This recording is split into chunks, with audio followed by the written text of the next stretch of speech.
ရှိပါတော့ဆရာမောင်နေတဲ့လေးပြကဘဝပန်းနိုင်ခီးလန်းကိုရောက်အောင်ပို့ရစီကလားဘာကိုမှမျောလဲမထားပဲစီစင်နေသောမြတ်တာတရားပါအနန္တခိုင်ဝင်မြင့်မြတ်ပါတော့ဆရာ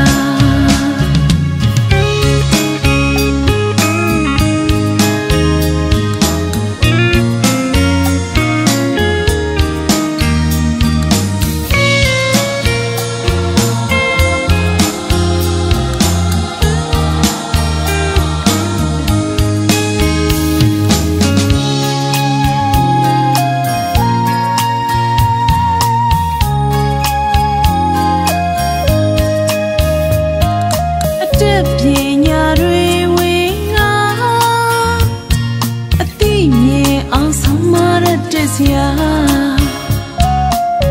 အမှန်ကိုဝေဖန်ထောက်ပြဘဝအမှန်ကိုလမ်းပြပေးတဲ့ဆရာဦးရမလို့ပြုစုကပြုထောင်ပေးတာဆရာရယူခြင်းဘာမှမရှိပါပေးစရာခြင်းမှာပီတိကိုစားအားရှိပါတော့ဆရာမောင်နေတဲ့လေးပြကဘဝ